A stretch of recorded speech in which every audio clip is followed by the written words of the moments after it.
O tema do narcoterrorismo voltou novamente à tona no debate brasileiro depois que os Estados Unidos declararam, mais uma vez, suas intenções de classificar facções criminosas brasileiras como grupos terroristas. Esse assunto está sendo gestado, não é de hoje. Vamos lembrar que depois da Operação Contenção, a recente operação policial no Rio de Janeiro, que deixou mais de 120 pessoas mortas sem atingir o seu objetivo principal, que era a prisão de uma das lideranças do Comando Vermelho, logo após essa operação, o governador Cláudio Castro, governador do Rio de Janeiro, solicitou a Donald Trump que fizesse a classificação dessas facções como organizações terroristas. Vejam a gravidade, trata-se do governador de um dos mais importantes estados do Brasil, articulando-se diretamente com o presidente de uma potência estrangeira e solicitando, pedindo ajuda, pedindo que classificasse esses grupos criminosos como grupos terroristas. Isso fica ainda pior se a gente fizer a ligação óbvia. Os Estados Unidos, durante a administração Trump, vem usando a desculpa do tráfico como motor de intervenção na política interna de diversos países da América do Sul. Então não é teoria da conspiração concluir que há uma série de figuras na política nacional brasileira trabalhando com a potência estrangeira para facilitar uma intervenção no seu país. Mas afinal de contas, facções criminosas são grupos terroristas? O que classifica um grupo como terrorista e mais? O que diferencia essas facções de grupos terroristas? E por que é um erro descrevê-las e classificá-las dessa forma? É sobre esse tema tranquilo, leve e com poucas paixões envolvidas que a gente vai conversar hoje aqui no canal, logo depois da vinheta.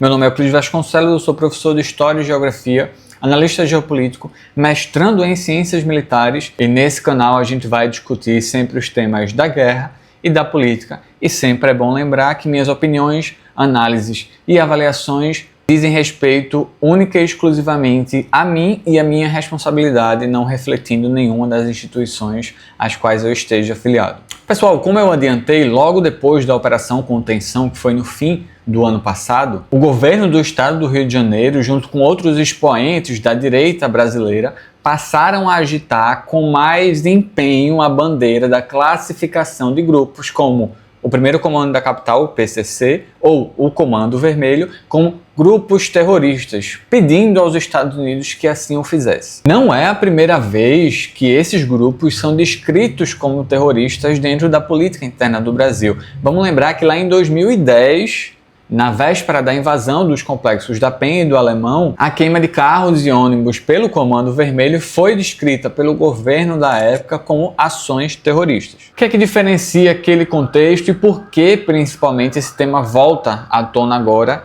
com tamanho empenho? Pessoal, o último período viu uma mudança brusca no contexto internacional a partir do momento que Trump assume a presidência dos Estados Unidos pela segunda vez e agita claramente a bandeira do narcotráfico, a desculpa do narcotráfico, um problema real e presente na vida do continente sul-americano, como o mote de suas intervenções na região. Logo em janeiro de 2025, ano passado, quando assumiu posse, Trump assinou uma ordem executiva classificando a série de grupos de El Salvador, do México, da Venezuela como grupos terroristas. Pessoal, é importante salientar que, ao classificar um grupo criminoso como terrorista, o que os Estados Unidos dizem é: esse grupo não é mais uma questão de política interna, de segurança pública, de segurança interna aos países que os hospedam. Esses grupos passam a ser um problema de todos e uma ameaça à segurança nacional dos Estados Unidos, juridicamente falando, e por isso legitima, permite, dentro daquela estrutura criada para legitimar essas ações, interferências e ações dos Estados Unidos dentro desses países. Antes da gente chegar nesse momento, vamos tentar fazer um resgate histórico de quando surge o termo, tá? E eu vou trazer para vocês aqui 3 possíveis explicações.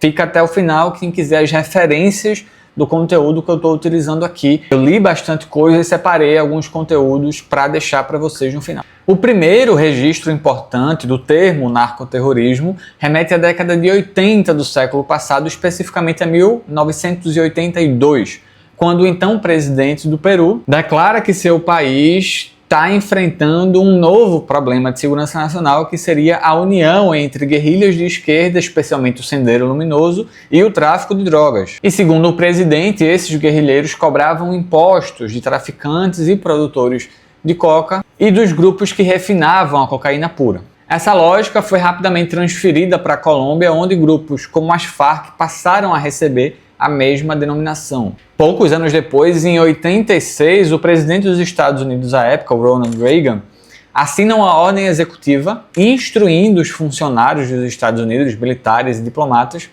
a tratar o tráfico de drogas como uma ameaça à segurança nacional dos Estados Unidos. Uma segunda versão, e que também remete a essa mesma época, diz respeito à realidade colombiana. No final da década de 80 e início da década de 90, traficantes ligados a Pablo Escobar passam a pressionar o Estado colombiano, tentando constranger, convencer, obrigar o Estado a quebrar o compromisso de um acordo de extradição que tinha assinado com os Estados Unidos recentemente.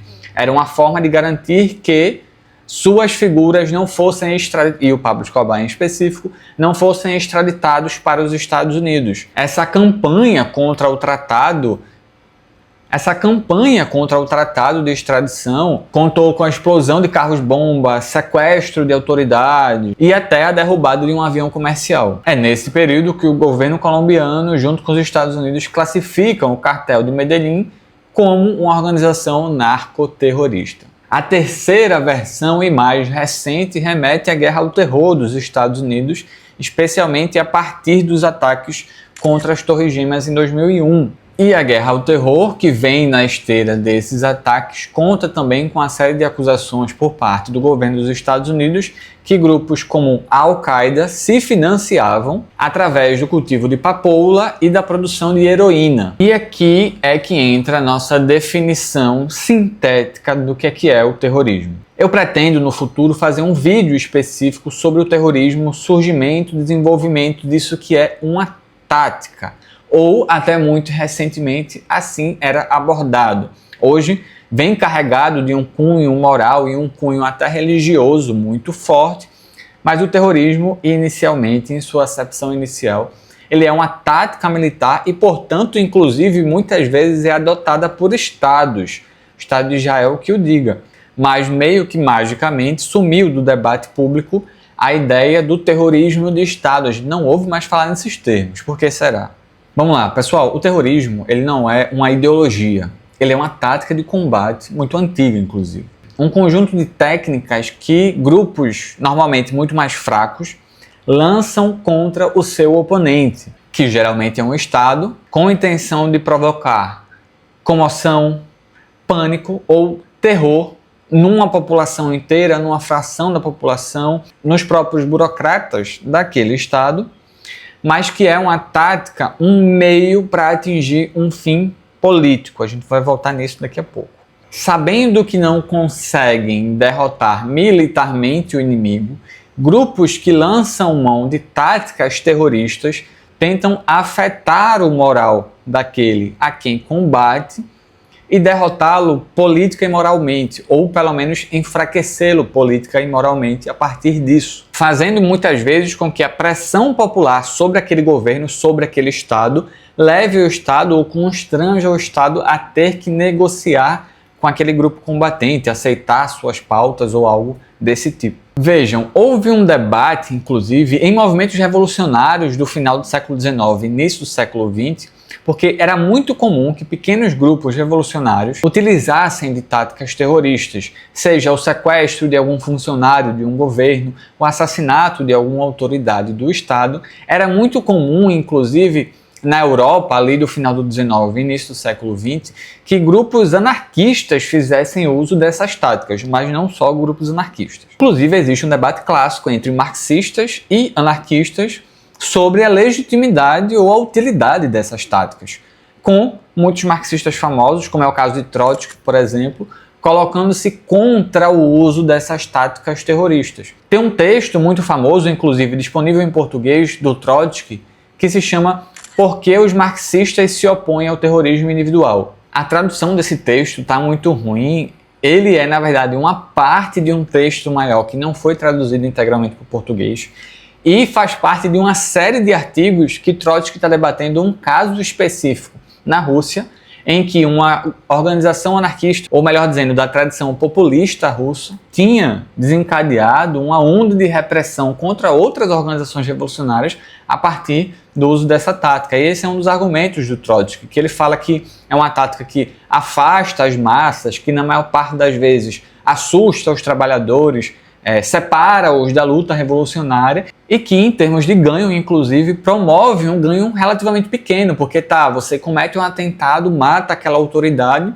logo depois vem outra, substitui ela no local e a máquina do Estado continua funcionando, muitas vezes com mais sanha e agora com um motivo legitimador para uma onda de repressão que atinge não só os que provocaram aquele atentado, como todos os outros. Esse é um dos argumentos de Trotsky. Pessoal, e aqui está o centro da discussão que nos interessa. O terrorismo é uma tática com fins políticos.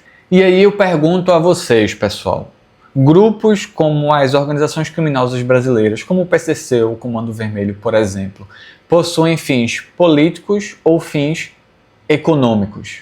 Não vamos cometer o erro de misturar as duas coisas. O que é que eu quero dizer com isso? Quando grupos criminosos, que são bem conhecidos no Brasil por fazer isso, inclusive, infiltram-se no Estado, recrutam figuras do Estado, formam figuras para o Estado, para o Judiciário, para o Legislativo, dentro das Forças Armadas, das polícias, por exemplo, eles não fazem isso como o fim. Eles não estão fazendo isso para tomar o poder do Estado. Não, eles fazem isso como meio para que as suas atividades ilegais, para que o seu comércio ilegal de drogas, de serviços e de outras coisas não seja atrapalhado, não seja perturbado. Eles querem garantir que no judiciário tenha gente pronta para livrar a cara deles se preciso for.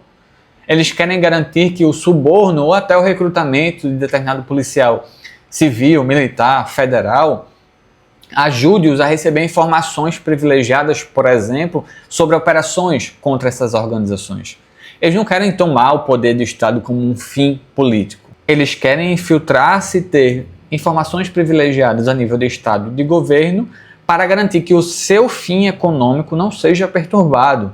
Inclusive, existe um debate mais antigo, mais profundo, que não vai dar para fazer aqui, que essas facções criminosas brasileiras, pessoal, eles são uma manifestação presente de um fenômeno muito antigo, que é o fenômeno da máfia. Vamos lá, aqui no Brasil, essas organizações, a maior parte do lucro de organizações como o PCC, por exemplo, já não vem mais do tráfico de drogas, mas sim da venda, do comércio ilegal de produtos legais ou ilegais, ilegais até adulterados, como é o caso do combustível lá em São Paulo. Tem bastante gente fazendo esse debate na internet hoje, mas de como essas facções, elas são, na prática, empresas ilegais que operam no mercado ilegal, mediando o seu mercado por meio da violência, por meio da força das armas. Então vamos lá colocar os pingos nos is de uma vez por todas. O crime organizado ele não tem um fim político, ele tem um fim econômico e qualquer ação política é o meio para atingir o fim econômico, que é seus negócios imperarem, lucrarem sem nenhuma perturbação. Inclusive, existe toda uma burguesia do crime formada já de pessoas que são administradores, figuras, enfim, com conhecimentos de negócios que operam todo esse mercado ilegal com uma finese, um grau de infiltração em instituições financeiras, por exemplo, que é impressionante. Basta ver a recente operação, acho que o nome foi Carbono Oculto, lá em São Paulo, na Faria Lima, de gente lavando dinheiro para o crime organizado. E sim, pessoal, facções criminosas oprimem as populações que vivem nos seus territórios. Isso não é novidade. Já faz muito tempo que não existe mais a figura daquele criminoso com ligação local, né? Daquela figura que, abandonada pelo Estado, recorre ao crime, mas tem uma ligação com a comunidade considerável. Isso já não existe mais. Os vínculos dos seus membros, ou dos membros que importam aí, falando do alto escalão, com as comunidades, já não é de pertencimento há muito tempo. E sim, a atuação contra esses grupos passa pela repressão, mas não só pela repressão e nem principalmente pela repressão. Hoje em dia, se a gente quiser fazer uma descrição mais precisa, as facções criminosas se assemelham muito às famosas milícias, que têm origem ali em grupos de extermínio das forças de segurança do Estado e possuem um grande envolvimento com o mundo político. Inclusive, é muito curioso que nesse debate de classificar organizações como terrorista, ninguém fala em classificar a milícia ou as milícias dos grupos milicianos como terroristas. Já perceberam isso? Ninguém fala. Não que eu ache, inclusive, que deva ser classificado. Nenhum deles é um grupo terrorista. Mas considerando a similaridade entre esses grupos, tanto na forma de atuação quanto na origem dos financiamentos, é curioso que milícia não entre nesse debate nacional. Por que será que Flávio Bolsonaro não reivindica que a milícia do Rio de Janeiro seja classificada como terrorista? Ou as milícias? No fundo, como eu já falei, esses grupos são quase que grupos empresariais que mediam seus mercados por meio das armas, atuam nas brechas legais dos mercados atualmente existentes, que são altamente rentáveis e que atraem a simpatia ou interesse de diversas figuras também dentro da administração pública e privada. Tráfico de armas, jogos de azar, tráfico de drogas, roubo de carga, roubo de automóveis, combustível adulterado, comércio no geral e etc. A cobrança de taxas de segurança. Entenderam aqui que o fim dessas organizações não é tomar o poder do Estado e mudar o caráter de classe do Estado, ou mudar o grupo dominante, a fração de classe, alterar, por exemplo, o padrão de reprodução do capitalismo brasileiro. Não, nada disso está em jogo. E aqui fica uma pergunta, vamos fazer um paralelo. Será que lá atrás, na década de 1920, quando os Estados Unidos, por exemplo, proibiram o álcool, através da famosa Lei Seca, e entregaram de mão beijada um mercado altamente lucrativo nas mãos do crime organizado, criando uma máfia nos Estados Unidos de comércio ilegal de álcool, inclusive muitas vezes de bebidas adulteradas. Máfia essa, inclusive, que abocanhou esse mercado em cima da violência, né? Vamos lembrar disso. Será que ali a gente estava falando de terrorismo? Por que é que naquele momento os Estados Unidos não pautaram a classificação desses grupos internos como narcoterroristas? Vamos lembrar, inclusive, que álcool é uma droga, né? Ou será que não dá para classificar aquilo como terrorismo justamente porque terrorismo e narcoterrorismo é utilizado, nesse caso, como um adjetivo, uma pecha para marcar aqueles países, aquelas regiões onde se quer intervir e utilizar isso como brecha para fazê-lo? E aí pode ser que eu soe até um pouco conspiracionista falando sobre isso. Então vamos ver alguns exemplos recentes para a gente refrescar um pouco nossa memória. Primeiro exemplo, Venezuela, o mais radical de todos. Depois de meses batendo na tecla de que Maduro seria um narcoterrorista, comandava cartéis de drogas na Venezuela, cartéis, inclusive, como é o caso do cartel de Los Soles, classificados como terroristas. Depois de meses, os Estados Unidos invadiram a Venezuela, sequestraram Maduro, retiraram Maduro, prenderam Maduro, chamem como quiser, tiraram Maduro do país, prenderam-no lá em Nova York, e, depois disso, retiraram a acusação de que Maduro chefiava o tal cartel de Los Soles, dizendo, inclusive, que o cartel sequer era um grupo existente. Vocês acham que, depois de retirar essa acusação, eles vão libertar Maduro? Não vão. Porque o objetivo da acusação era só garantir que criasse-se o contexto e a legitimidade para fazer sua operação e retirá-lo de lá. Segundo exemplo, agora, poucos dias atrás, saiu uma notícia no The New York Times de que o presidente colombiano Gustavo Petro estava sendo investigado pelos Estados Unidos, adivinhem sob qual suspeita. Vamos lá, alguns segundos, suspense. Vínculo com o tráfico de drogas na Colômbia. O presidente colombiano Gustavo Petro, inclusive, que é uma pedra no sapato do presidente dos Estados Unidos, Donald Trump, e a Colômbia está chegando próxima das suas eleições presidenciais. Vamos lá, quanto mais perto ficar, mais esse tema vai vir à tona, que vai ser uma forma dos Estados Unidos tentarem pautar e intervir nas eleições lá. Mas Euclides, tá, tudo bem, os Estados Unidos mobilizam esse fenômeno que existe pelos seus interesses, mas pelo menos eles estão combatendo o tráfico de drogas, né? Vamos para um terceiro exemplo, dessa vez de sinal trocado. Há poucos meses, Trump libertou e deu indulto, libertou de uma prisão dos Estados Unidos, o ex-presidente de Honduras, que havia sido condenado durante o governo Biden. Adivinhe sob qual acusação? Pois é. E Trump deu indulto e libertou o cara. Essa legitimação está sendo construída aos poucos, não é de hoje. Esse tema vai voltar à tona porque os Estados Unidos vão classificar o PCC e o Comando Vermelho como organizações terroristas, mas o meu palpite, inclusive, é que eles vão esperar chegar um pouco mais perto da eleição. Vão classificar, essa é a minha opinião. 2, um segundo palpite, vão esperar chegar mais perto da eleição para que esse tema, o tema do narcoterrorismo, da ameaça do narcoterrorismo, seja a grande pauta das eleições de 2026. E com isso vão alavancar o Flávio Bolsonaro, que já está indo muito bem nas pesquisas por uma série de razões que não cabe dizer aqui, mas remete também à postura do governo Lula e ao que o governo Lula vem fazendo no governo. Flávio Bolsonaro esse que, inclusive, quando Trump estava explodindo o barco no Caribe, falou que estava com inveja e queria que os Estados Unidos bombardeassem o Rio de Janeiro.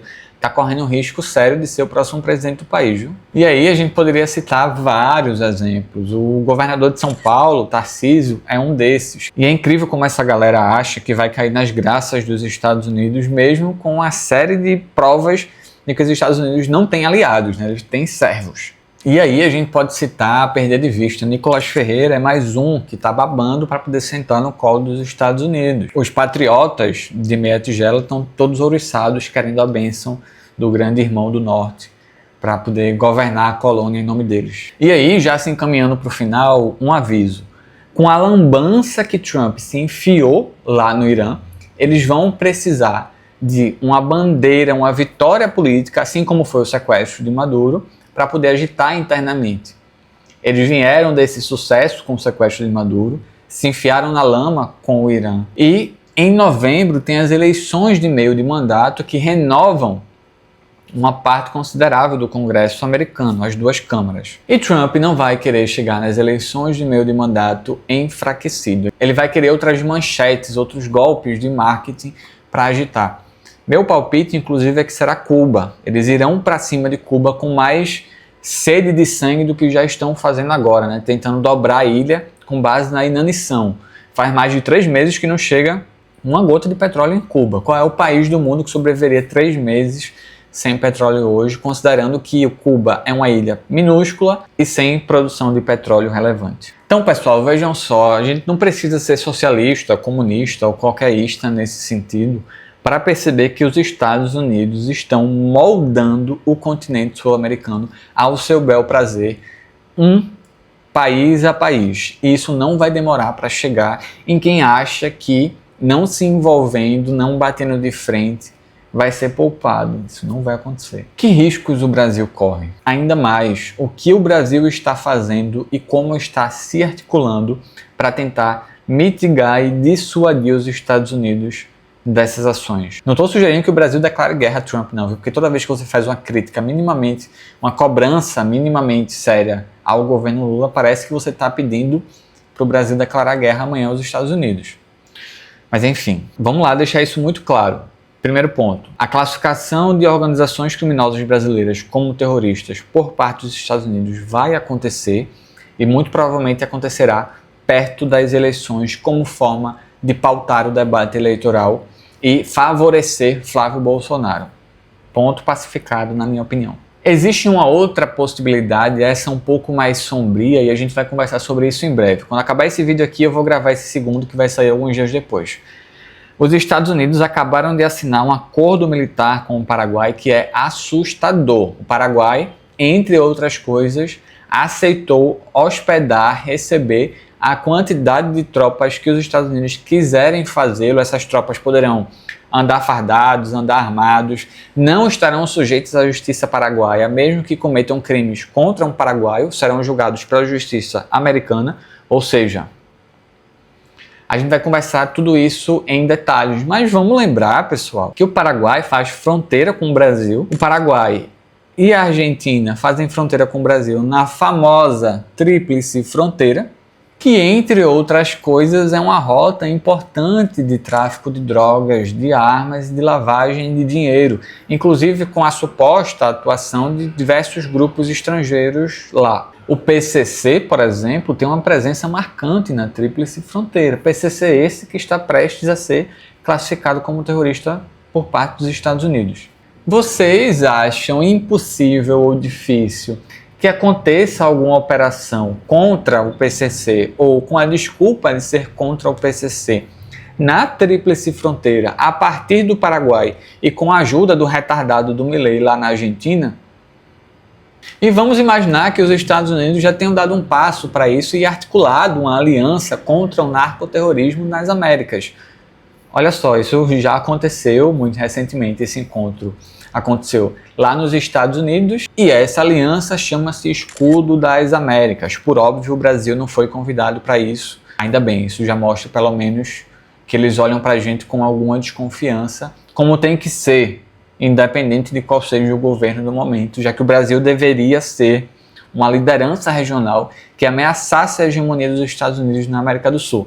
Mas não é isso que acontece. Vou aprofundar esse tema e essa possibilidade no vídeo sobre o acordo militar entre os Estados Unidos e Paraguai, mas fiquem com isso no radar. Imaginem vocês a possibilidade ou a eventualidade de uma ação militar dos Estados Unidos junto com o Paraguai, talvez até com a Argentina, na Tríplice Fronteira, onde fica Itaipu. Itaipu que está sendo tema de negociações que estão no impasse entre Brasil e Paraguai nesse momento. E para quem ficou até o final com a promessa de conteúdo, de recomendações de leitura, eu sugiro para vocês 3 grandes textos que, entre os que eu li para gravar esse vídeo, eu gostei muito. O primeiro é o texto Não Existe Narcoterrorismo no Brasil, que deu título a esse vídeo. O texto é de Tiago Rodrigues, professor do Instituto de Estudos Estratégicos da Universidade Federal Fluminense, pesquisador na área de RI e que estudou a política de drogas nas Américas, a segurança pública e o combate ao narcotráfico no mestrado dele. Segundo texto é o texto Doutrina Monroe oferece à ultradireita latina uma narrativa de guerra total, do mesmo autor. E por fim, um terceiro texto cujo nome é A Invenção do Narcoterrorismo, de Evandro Cruz da Silva. Eu não conhecia Evandro, foi o primeiro escrito dele que eu li, fui dar uma olhada no currículo. Um currículo extenso, ele é formado em Ciências Sociais pela Unicamp, estuda segurança pública, violência, conflitos e etc. Vale a pena dar uma olhada. Então é isso, pessoal, ficamos aqui por hoje. Espero que vocês tenham gostado. O canal está novamente, depois de um mês parado no ar, vocês estão me vendo gravar num outro cenário. Eu precisei alugar uma sala para conseguir gravar, porque onde eu estou morando aqui no Rio de Janeiro não tá legal para gravar, em termos de barulho, em termos de cenário, enfim. Se você puder e quiser, deixa aí uma doação, pode ser via Pix, pode ser via Apoia-se, pode ser via membro do canal, porque isso ajuda muito a manter o nosso trabalho no ar. Muito obrigado.